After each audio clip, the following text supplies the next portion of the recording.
आपके लिए अभिव्यक्ति और माध्यम इस पुस्तक से आपका प्रथम अध्याय जनसंचार माध्यम और लेखन इस विषय पर चर्चा करने के लिए प्रस्तुत हुआ हूँ। आइए जनसंचार माध्यम और लेखन इस विषय पर चर्चा करें। आप जानते होंगे जनसंचार माध्यमों से आप परिचित हैं। प्लस वन में विभिन्न जनसंचार माध्यमों का आपने परिचय जान लिया है। समाचार पत्र पत्रिकाएं ये प्रिंट मीडिया में, मुद्रित माध्यमों में आते हैं।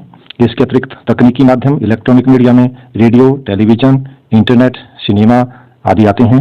तो विभिन्न जनसंचार माध्यम अपना अपना उनका की विशिष्टता है।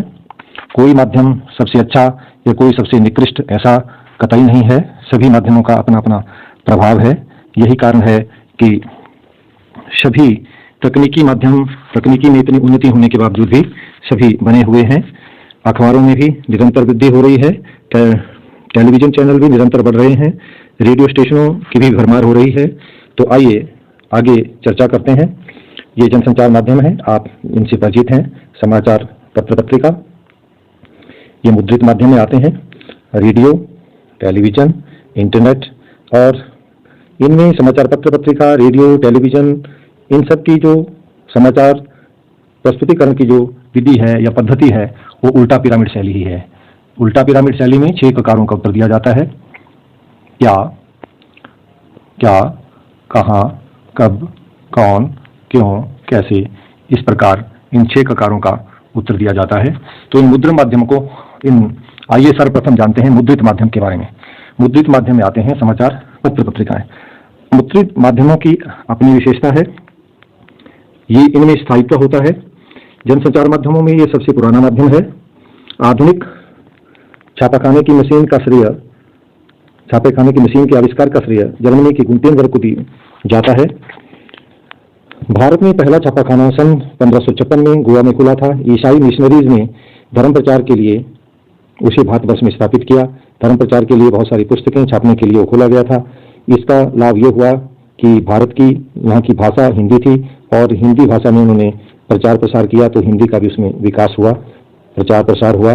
मुद्रित माध्यमों इसके अंतर्गत अखबार और पत्रिकाएं, पुस्तकें, पंपलेट आदि आते हैं। मुद्रित माध्यमों की अपनी विशेषताएं हैं।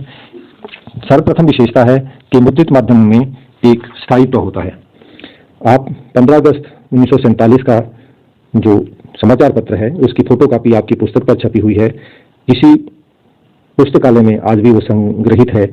ऐसे ही वर्षों तक आपकी कोई बचपन की याद कि स्कूल में आपको कोई पारितोषिक दिया गया हो और वो समाचार पत्र में वो चित्र छपा हो, समाचार छपा हो, तो आप उसे वर्षों तक सही करके रख सकते हैं। यह माध्यम लिखित भाषा के विस्तार का है, अतः इसमें हम विस्तृत जो है विवरण लिख सकते हैं। और विस्तृत विवरण लिखते समय भी चिंतन, मनन, विचार, विश्लेषण का ये माध्यम है। और ऐसे ही पढ़ते समय में भी पाठक जो है सोचते हुए, विचार करते हुए, विश्लेषण समझते हुए इस माध्यम का लाभ उठाता है।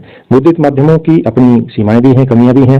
निरक्षरों के ये किसी काम का नहीं है, जबकि रेडियो निरक्षरों के काम का है। परंतु मुद्रित माध्यम में जो प्रिंट मीडिया है ये निरक्षरों के काम का नहीं है। इसमें तुरंत घटी घटनाएं जो हैं उनमें संचालित नहीं होती, क्योंकि एक समाचार पत्र जो दैनिक समाचार पत्र है उसकी अपनी एक डेडलाइन है। वो शाम को 6 बजे, 7 बजे, 5 बजे तक के समाचार ही ग्रहण करता है, स्वीकार करता है। उसके बाद के जो समाचार हैं, उसके बाद की घटी घटनाओं को उसमें कोई स्थान नहीं मिलता, जबकि रेडियो में, टेलीविजन में और इंटरनेट में वो घटनाएं स्थान ग्रहण कर लेती हैं। तो इसमें स्पेस की कमी रहती है। हर दिन एक समान नहीं होता। किसी दिन बहुत कुछ लिखने के लिए, प्रकाशित करने के लिए संभव है, हो सकता है, होता है। परंतु समाचार पत्र में सामान्यतः जो पृष्ठ संख्या होती है, 15-16 पृष्ठ जो होते हैं, वही पृष्ठ इसमें रहते हैं और उन पृष्ठों में ही रोज रोज जो कुछ लिखना है वही। तो स्पेस और शब्द सीमा का ध्यान रखते हुए इसमें लिखना पड़ता है। इसमें एक बार जो समाचार छप जाता है तो उसमें फिर अशुद्धियों को सुधार करने की कोई गुंजाइश नहीं रहती है।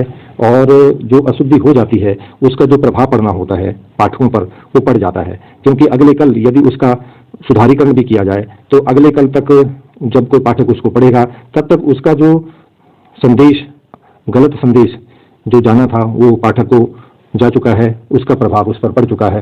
तो इस प्रकार इसमें शुद्धि अशुद्धि का सुधार जो है वो नहीं होता। मुद्रित माध्यमों के लिए जब हम लिखते हैं तो हमें लिखते समय ये ध्यान रखना होता है कि मुद्रित माध्यमों में स्पेस की, जगह की कमी होती है।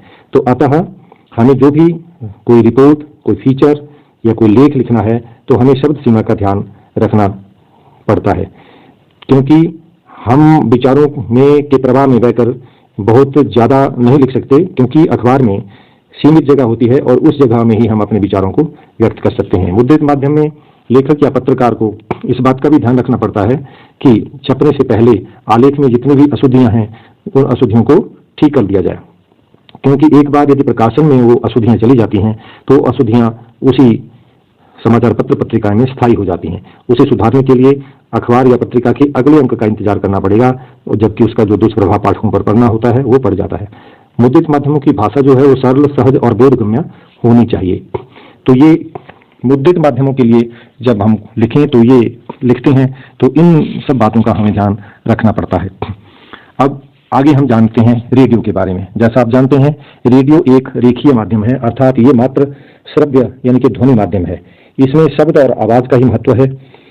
रेडियो एक रेखीय माध्यम है। रेडियो समाचार की संरचना भी समाचार पत्र की तरह ही उल्टा पिरामिड शैली में ही होती है। उल्टा पिरामिड शैली से आप परिचित हैं। इस उल्टा पिरामिड शैली में को हम 3 भागों में बांटते हैं। पहला जो महत्वपूर्ण भाग है उसे हम इंट्रो कहते हैं, और दूसरा मध्य भाग को हम बॉडी कहते हैं, और अंत के भाग को हम समापन कहते हैं। समाचार पत्र में या रेडियो में जब हम उल्टा पिरामिड शैली का प्रयोग करते हैं तो सबसे महत्वपूर्ण जो घटनाएं होती हैं उन महत्वपूर्ण घटनाओं को हम 3 या 4 प्रकार का उत्तर हम इंट्रो में दे देते हैं। घटना कहाँ हुई, कैसे हुई, कौन से प्रभावित हुआ, इस प्रकार 3-4 प्रकार का उत्तर हम इंट्रो में समाचार के महत्वपूर्ण भाग में दे देते हैं। रेडियो में भी सबसे महत्वपूर्ण जो घटना का सार है वो सर्वप्रथम कहा जाता है, प्रसारित किया जाता है, और अंत में मध्य भाग में जो कुछ अंत में कुछ और जो ककार 2 या 3 ककार रह जाते हैं उनका उत्तर दे दिया जाता है, और समापन में इधर उधर उसके प्रत्यक्षदर्शियों का क्या कहना था और प्रशासन का क्या कहना था, उस घटना से संबंधित प्रभावितों की क्या स्थिति है, इन सारी जो बातें हैं इनको समापन में प्रस्तुत किया जाता है। जबकि इससे पहले समापन से पूर्व भी समाचार पूर्ण हो जाता है। तो रेडियो की भी अपनी एक विशिष्टता है।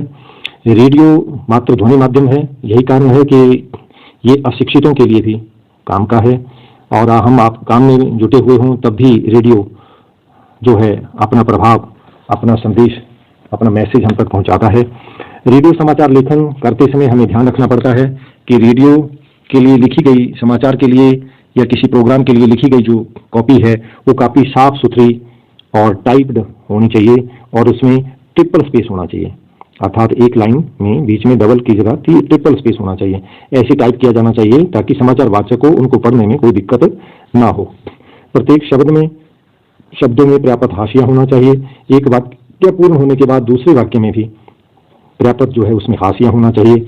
अंकों को लिखते समय पर्याप्त सावधानी रखनी पड़ती है, क्योंकि अंकों में हम 99, 79 इस तरह अंकों में लिखना तो उसको पढ़ने में असुविधा हो सकती है। तो इस प्रकार अंकों को फिर शब्दों में लिखा जाता है। और बड़ी बड़ी जो संख्या होती हैं उन संख्या को पढ़ते समय भी समाचार वाचक को, पाठक को, श्रोता को असुविधा हो सकती है। अतः ऐसी संख्याओं को भी जो है कुछ खास ढंग से लिखा जाता है। तिथियों को भी एक अलग पद्धति में लिखा जाता है, जैसे 15 अगस्त 1947 इस तरह से जैसे हम सुन रहे हैं ऐसे ही पढ़ना चाहिए, ना कि लिखित भाषा में जैसे कई बार अगस्त 15 1947 भी लिखा जाता है। परंतु रेडियो में तिथियां लिखते समय में भी सावधानी रखनी पड़ती है। 15 अगस्त 1947 लिखना ही उचित रहता है, ना कि अगस्त 15 1947। तो रेडियो में और संख्याओं को लिखते समय में भी पर्याप्त सावधानी, अंकों को लिखते समय में भी पर्याप्त सावधानी रखनी पड़ती है। संक्षेपाक्षरों का प्रतिशत, भाग आदि जो या फिर चिन्ह हैं या संक्षेपाक्षर हैं उनके प्रयोग से यहाँ बचना चाहिए, क्योंकि समाचार वाचक को ऐसे संक्षेपाक्षरों को पढ़ने में यदि जुबान लड़खड़ाने लग जाए, कुछ रुकावट हो जाए तो फिर श्रोताओं पर उसका विपरीत प्रभाव पड़ता है। तो रेडियो अपना एक विशिष्ट महत्व रखता है। ये ध्वनि माध्यम है और ध्वनि माध्यम होने के कारण इसका प्रभाव विशेष रहता है। ये अनपढ़ों के लिए भी, अशिक्षितों के लिए भी काम का है, जबकि समाचार पत्र अनपढ़ों के किसी काम का नहीं है। तो आगे हम टेलीविजन के बारे में जानते हैं। टेलीविजन का आरंभ जो है भारतवर्ष में कैसे हुआ, दुनिया में टेलीविजन की सेवा कैसे शुरू हुई, संक्षेप में इस पर प्रकाश डालते हुए टेलीविजन जनसंचार माध्यम में लेखन का क्या ढंग होता है, लेखन करते समय किन किन बातों का ध्यान रखना चाहिए, इन पर चर्चा करेंगे। टेलीविजन का प्रारंभ 15 सितंबर सन 1959 को हुआ। यूनेस्को की एक शैक्षिक परियोजना के अंतर्गत दिल्ली के आसपास के गांव में 2 टीवी सेट लगाए गए, जिन्हें गांव के लगभग 200 लोगों ने देखा। सन 1965 के बाद विधिवत टीवी सेवा का आरंभ हुआ। 15 अगस्त सन 1965 को विधिवत भारत सरकार ने विधिवत टीवी सेवा का आरंभ किया। सन 1976 में इसे दूरदर्शन का नाम दिया गया और एक स्वायत्त शासी निकाय संस्था की स्थापना हुई। जनसंचार का ये सबसे लोकप्रिय माध्यम है, सबसे सशक्त माध्यम है। ये मात्र ध्वनि माध्यम ही नहीं है, ध्वनि के साथ साथ चित्र भी हैं। और आज कंप्यूटर के इस युग में बहुत सारे जो उसमें शब्द हैं वो शब्द भी जुड़ गए हैं, बहुत सारे ग्राफिक्स जुड़ गए हैं, कार्टोग्राफ्स जुड़ गए हैं। कंप्यूटर की सहायता से और भी बहुत कुछ इसमें दिखाया जाता है। इसके लिए टेलीविजन के लिए समाचार लिखते समय किन किन बातों का ध्यान रखा जाता है, ये इसकी सबसे पहली शर्त ये है कि जो लिखा जाता है वो दृश्य के साथ मिले, दृश्य के साथ ही शब्द कहे जाते हैं। दूरदर्शन पर कोई भी सूचना निम्न चरणों या सोपानों को पार कर दर्शकों तक पहुंचती है, अर्थात टेलीविजन समाचार के विभिन्न चरण हैं। टेलीविजन के लिए एक ही समय में समाचार नहीं लिखा जाता। टेलीविजन समाचार जो है कई चरणों में लिखा जाता है। जैसे ही किसी घटना की तुरंत खबर जो है समाचार डेस्क को प्राप्त होती है, समाचार डेस्क उसके तुरंत अपने दर्शकों तक पहुंचाने के लिए जिस चरण की शुरू की सहायता लेता है उसे ब्रेकिंग न्यूज या फ्लैश कहा जाता है। इस चरण में समाचार के से जुड़े हुए महत्वपूर्ण अंश को कम से कम शब्दों में लिख करके दर्शकों तक तत्काल पहुंचाया जाता है। टेलीविजन पर कोई भी कार्यक्रम चला हो, टेलीविजन के निम्न भाग में, नीचे के भाग में 2-3 लाइनें बार बार उनमें प्रकाश पड़ता रहता है और ब्रेकिंग न्यूज इस प्रकार से लिख करके तुरंत उसको कई बार दिखाया जाता है ताकि दर्शकों को तुरंत उसका ज्ञान हो जाए, तुरंत वो सूचना उन तक पहुंच जाए। इसे टेलीविजन के समाचार की इस पहले चरण को ब्रेकिंग न्यूज या फ्लैश कहते हैं। टेलीविजन समाचार का दूसरा चरण ड्राई एंकर है। एंकर जो है वो ड्राई का मतलब उसके पास कुछ दिखाने लायक कुछ भी नहीं है, उसके पास बहुत ज़्यादा विवरण देने लायक कुछ भी नहीं है। अतः एंकर जो है वो थोड़े से शब्दों के द्वारा खबर के विषय में अपने दर्शकों को बताता है।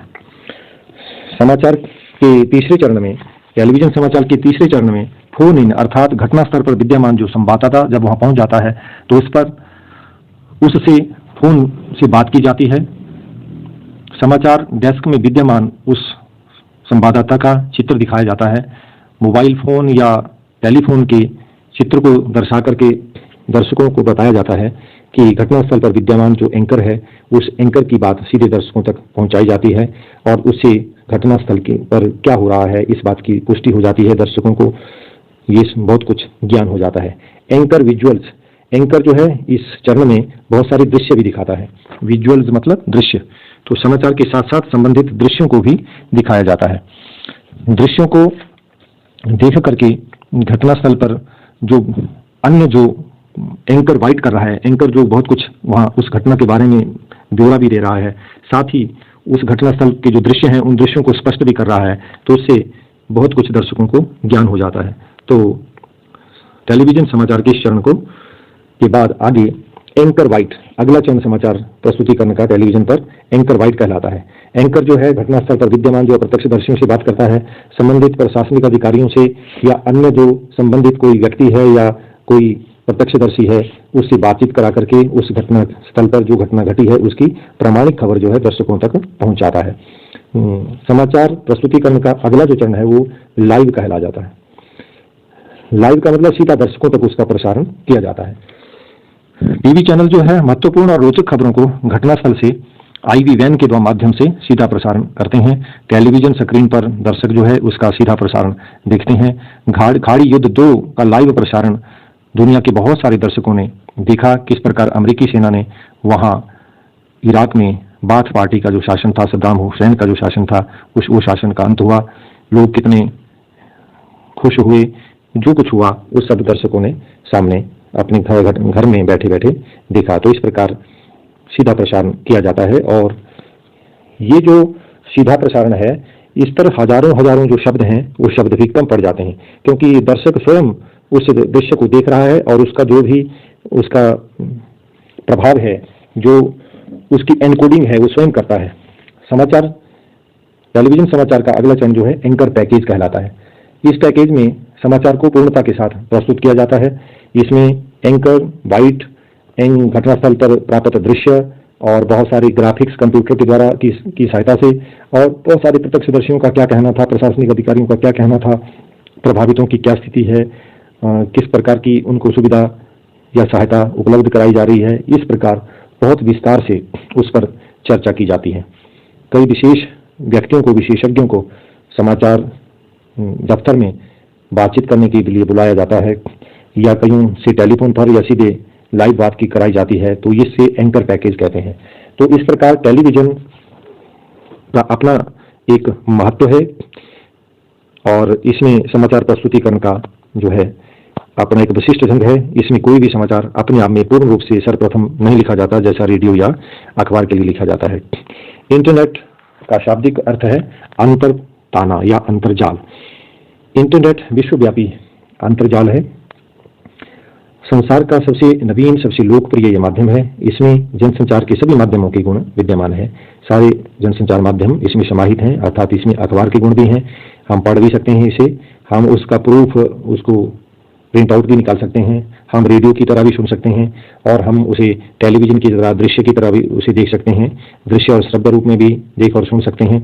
साथ ही हम उसमें पुस्तक के गुण भी हैं, पुस्तकालय के गुण भी हैं।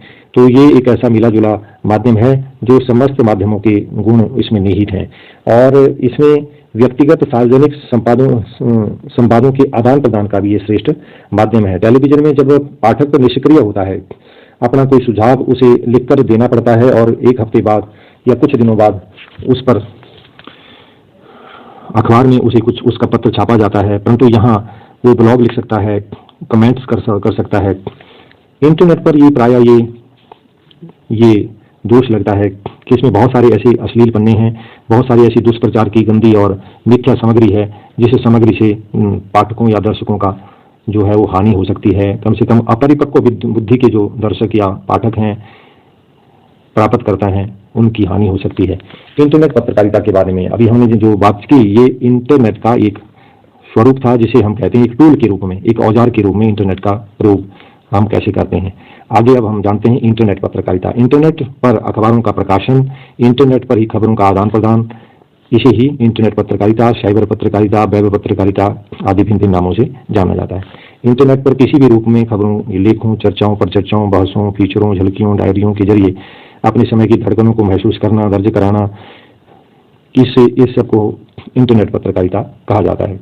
इंटरनेट पत्रकारिता का विश्व में जो विकास का इतिहास है वो इस प्रकार है। दुनिया में इंटरनेट की शुरुआत या इंटरनेट पत्रकारिता की शुरुआत का प्रथम चरण था सन 1982 से 1992 तक। दुनिया में इंटरनेट पत्रकारिता का दूसरा चरण था 1993 से 2001 के बीच, और तीसरा चरण था 2002 से आज तक लगातार। तो इंटरनेट पत्रकारिता का जो पहला चरण था दुनिया में, ये प्रयोग का दौर था, और ये प्रयोग का दौर था, इसमें बहुत कुछ असफलताएं भी देखने को मिली, और वास्तव में जो दूसरा दौर था वही सही अर्थों में इंटरनेट के प्रयोग का दौर था। और भारतवर्ष में जो तीसरा दौर है, उस तीसरे दौर से ही वास्तव में भारतवर्ष में इंटरनेट पत्रकारिता की शुरुआत हुई। 1982 से 92 तक विश्व का ये जो पहला दौर था, ये एक प्रयोगात्मक दौर था। इस प्रयोगात्मक दौर में जो है बहुत सारी इंटरनेट कंपनियां फेल हो गई, .com कंपनियां फेल हो गई। 2003 में भारतवर्ष में इंटरनेट का विकास का युग प्रारंभ हुआ, .com का तूफान आया और बहुत सारी कंपनियां स्थापित हुई। आज पत्रकारिता की दृष्टि से Times of India, India Today, IBN, Zee News, Statesman, Hindu, Tribune, Indian Express, Hindustan Times, Outlook आदि पत्रिकाएं आदि अनेक साइटें जो हैं अच्छा काम कर रही हैं।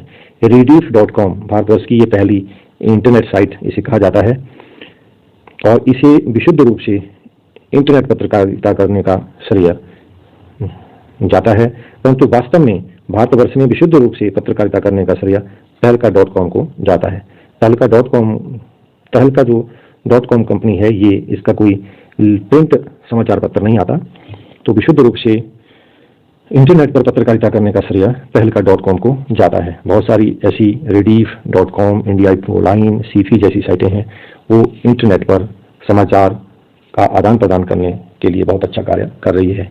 हिंदी में नेट पत्रकारिता की शुरुआत की जब हम बात करें तो वेब दुनिया नाम का पोर्टल जो है जब शुरू हुआ तो ये हिंदी का एक ऐसा संपूर्ण पोर्टल था और यहीं से हिंदी में नेट पत्रकारिता या इंटरनेट पत्रकारिता की शुरुआत हुई। प्रभा साक्षी नाम का जो अखबार है वो प्रिंट रूप में ना आकर के सिर्फ नेट पर ही उपलब्ध है।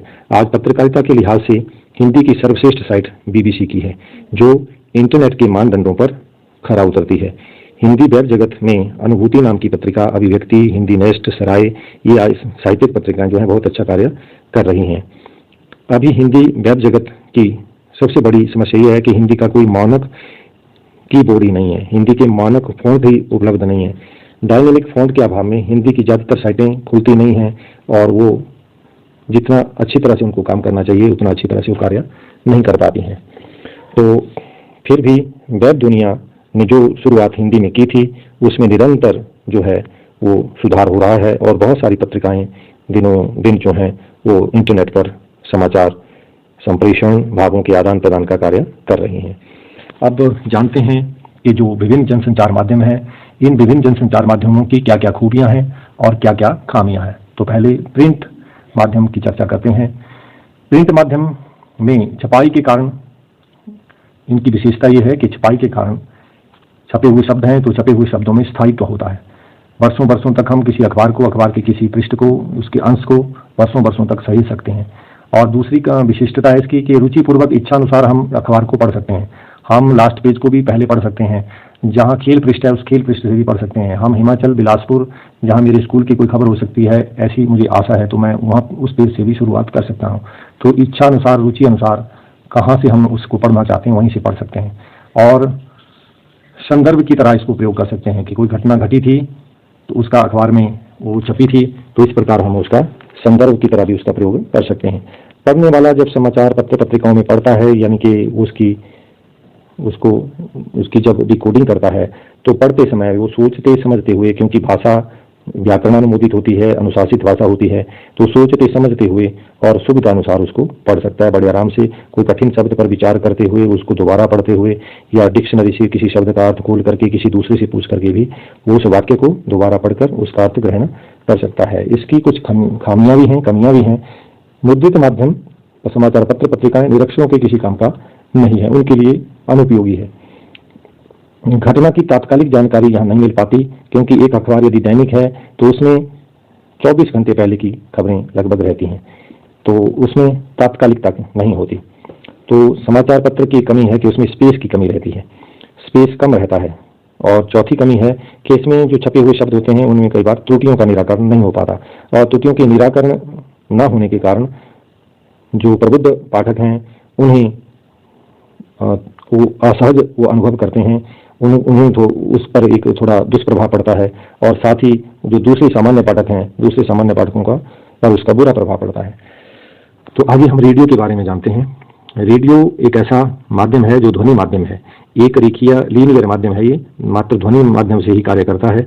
तो ये कहीं भी सुना जा सकता है, और हम उसको जहाँ खेत में जा रहे हों, खेल के मैदान में जा रहे हों, घूम रहे हों, तब भी हम इसे सुन सकते हैं। और ये शब्दों का ही माध्यम है, तो शब्दों के माध्यम से हम जो उच्चरित शब्द हैं, ध्वनियाँ हैं, उनके माध्यम से ही हम इसे सुन पाते हैं या अर्थ ग्रहण कर पाते हैं। उल्टा पिरामिड शैली में इसमें समाचार प्रस्तुत किए जाते हैं। महत्वपूर्ण तथ्यों को सबसे पहले, और जो सबसे कम महत्वपूर्ण तथ्य हैं उनको सबसे बाद के समाचार के अंश में प्रस्तुत किया जाता है। साक्षर निरक्षर ये सभी के लिए समान रूप से उपयोगी है, और हम जब कोई किसी काम में भी लगे हों तो उस काम में कोई बाधा नहीं पड़ती। रसोई घर में कार्य कर रही कोई माता बहन रसोई घर में काम करते हुए भी इसे सुन सकती है, जबकि अन्य जनसंचार माध्यमों के लिए ऐसा संभव नहीं है। रेडियो श्रोताओं का द्वारा संचालित माध्यम भी कहा जाता है, क्योंकि जिस प्रकार श्रोताओं को ध्यान में रख करके इसमें कार्यक्रम प्रस्तुत किए जाते हैं, वही कहा जाता है जो श्रोताओं को ध्वनि माध्यम से समझाया जा सकता है, तो ये श्रोताओं द्वारा संचालित माध्यम भी माना जाता है। इसकी कुछ खामियां हैं कि विचार करते हुए हम समाचार पर यदि विचार करते हुए चलें तो फिर हमारे तक जो समाचार है उसका भाव समझ में नहीं आ पाता, क्योंकि ध्वनि माध्यम है और जब तक हम कुछ सोचने लगें, चिंतन करने लगें, तब तक समाचार वाचक जो है दूसरा समाचार पूर्ण कर देता है। यह एक रेखीय माध्यम है, मात्र ध्वनि माध्यम है, और ध्वनि में कहीं थोड़ा सा अस्पष्टता होती है तो फिर इसमें श्रोताओं को असुविधा हो सकती है। समाचार के समय इंतजार करना पड़ता है, क्योंकि इसका निश्चित समय होता है और उस निश्चित समय पर ही हमें समाचार यदि सुनने हों तो उस निश्चित समय पर ही हम सुन सकते हैं। तो इसलिए ये समय का इंतजार इस माध्यम में करना पड़ता है। और 15 मिनट के समाचार हैं तो उन 15 मिनट के समाचार को तल्लीनता के साथ सुनना पड़ता है, जबकि टेलीविज़न या अखबार में तो ऐसा कतई नहीं है। तो आगे इसका अगला एक कमी है कि ये कम आकर्षक है। इसमें आकर्षण जैसा टेलीविज़न में है उस प्रकार का आकर्षण इसमें नहीं है, जैसा इंटरनेट में है उस प्रकार का आकर्षण इसमें नहीं है। श्रोताओं को बांध कर रखना प्रसारणकर्ताओं के लिए चुनौती होती है। मात्र ध्वनि माध्यम से ही अपने श्रोताओं को बांध कर रखना, वो कार्यक्रम सुनते रहें, कोई दूसरा स्टेशन ना बदल दें, ये एक चुनौती रहती है। तो श्रोताओं को थोड़ा इसमें बांध करके रखना, ये समाचार वाचक को या कार्यक्रम प्रस्तुत करने वालों को एक चुनौती रहती है। तो ये रेडियो की। तो आगे टेलीविज़न के बारे में जानते हैं। टेलीविज़न एक बहुत ही प्रभावशाली और बहुत ही लोकप्रिय जनसंचार माध्यम है। ये देखने और सुनने का माध्यम है। इसकी एक खूबी है कि ये देखने के साथ साथ सुनने का माध्यम भी है, और इसमें सजीव प्रसारण भी होता है। कई बार घटना स्थल पर से लाइव प्रसारण भी होता है, और इसमें तत्काल जैसे ही न्यूज डेस्क पर कोई समाचार पहुंचता है, तत्काल प्रभाव से उसे पाठकों तक ब्रेकिंग न्यूज के माध्यम से पहुंचाया जाता है। तो इसमें घटना की तात्कालिकता रहती है, समाचारों में तात्कालिकता रहती है, और ये आकर्षक माध्यम है। पांचवीं खूबी इसमें है कि कम से कम शब्दों में अधिक से अधिक खबरें पहुंचाने में ये समर्थ रहता है, क्योंकि इसमें शब्दों के साथ साथ दृश्य भी होते हैं, और एक दृश्य हजारों हजारों शब्दों पर भारी पड़ जाता है। तो इस प्रकार बहुत कुछ देख करके वीडियो के माध्यम से, दृश्यों के माध्यम से भी हम समझ जाते हैं। तो इसलिए ये भी एक विशेष खूबी इसकी है। टेलीविज़न की कुछ खामियां भी हैं कि घटनाओं को बढ़ा चढ़ा करके कई बार दिखाया जाता है, और विज्ञापनों की इसमें अधिकता रहती है। निष्पक्षता भी कई बार संदिग्ध हो जाती है। एक चैनल कुछ अलग तरह से समाचार को प्रस्तुत कर रहा होता है, दूसरा चैनल कुछ अलग तरह से प्रस्तुत करता है, तो कई बार किसी चैनल की निष्पक्षता जो है वो संदिग्ध लगती है। तो इसमें इस टेलीविज़न की एक अलग खामी, एक कमी ये भी है कि इसका व्यावसायिक जो है वो रुख रहता है, ये बाजारोन्मुख रहता है। तो व्यावसायिकता के कारण और बाजारोन्मुख होने के कारण इसमें कई बार बिल्कुल सत्य जो समाचार हैं वो सुनाए नहीं जाते, दिखाए नहीं जाते। तो आगे एक कमी इसकी ये भी है कि मानक एवं शिष्ट भाषा का इसमें अभाव रहता है। मानक एवं शिष्ट भाषा का, काम चलाऊ व्यावहारिक बोलचाल की भाषा का प्रयोग प्रायः रेडियो और टेलीविज़न में होता है। तो जैसा समाचार पत्र में एक मानक शिष्ट व्याकरण मोदित भाषा का प्रयोग होता है, वैसा इसमें नहीं होता। इंटरनेट की कुछ खूबियों और खामियों के बारे में जानते हैं। इंटरनेट की एक खूबी है कि हर समय समाचार एवं सूचना इसमें उपलब्ध रहती हैं। जैसे ही कोई नई खबर पहुंचती है, तत्काल इंटरनेट से जुड़े हुए प्रकाशन समूह या इंटरनेट से जुड़ी हुई जो कंपनियां हैं उसे तुरंत जो है वो अपने दर्शकों, अपने पाठकों तक पहुंचा देती हैं। अत्यंत तीव्र गति से चलने वाला ये माध्यम है, तो इसमें तात्कालिकता रहती है, और इसकी एक विशेषता ये है कि ज्ञान और मनोरंजन इसमें भरपूर रहता है। ज्ञान और मनोरंजन का ये अद्भुत खजाना है। समूचा अगली विशिष्टता ये है कि समूचा अखबार जो है इस पे इंटरनेट पे ही होता है। आप उसको पढ़ सकते हैं, उसको डाउनलोड कर सकते हैं, किसी एक अंश को, किसी चित्र को सहेज कर रख सकते हैं। तो समूचा अखबार जो है इंटरनेट पर रहता है। साहित्यिक पत्रकारिता हेतु इसमें उचित मंच रहता है। हम किसी साहित्यिक पत्रकारिता से जुड़ करके हम अपने विचारों को उसमें व्यक्त कर सकते हैं, अपनी रचनाओं को उसमें प्रसारित कर सकते हैं। इंटरनेट की एक खामी या एक दोष इस पर लगाया जाता है कि ये अश्लीलता फैलाने का माध्यम है, और दूसरी खामी या दूसरा दोष इंटरनेट पर पत्रकारिता पर लगाया जाता है कि दुष्प्रचार का ही साधन है। प्रायः बहुत सारी झूठी खबरें जो हैं वो एकदम से जो है वायरल हो जाती हैं, तो दुष्प्रचार का भी ये साधन है। एक अन्य इस पर इसकी कमी है कि ये महंगा माध्यम है।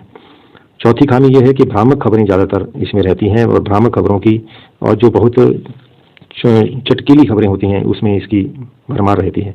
और हिंदी में मानक फ़ॉन्ट की का अभाव होने के कारण कई बार इंटरनेट पत्रकारिता में बरतने की अशुद्धियाँ रहती हैं। तो हिंदी का कोई मानक फ़ॉन्ट ना होने के कारण इसमें भाषा का वो मानकीकरण नहीं हो पाता है। तो ये जनसंचार माध्यमों की कुछ खूबियाँ हैं, कुछ खामियाँ हैं और इन खूबियाँ और खामियों को जान करके ही हम इनका प्रयोग कर पाते हैं।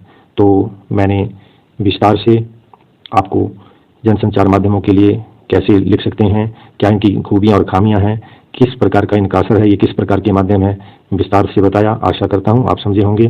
फिर भी इस व्याख्यान में कुछ ऐसे पहलू छूट गए होंगे तो अगले वीडियो में मैं इसी विषय पर चर्चा पुनः करूँगा।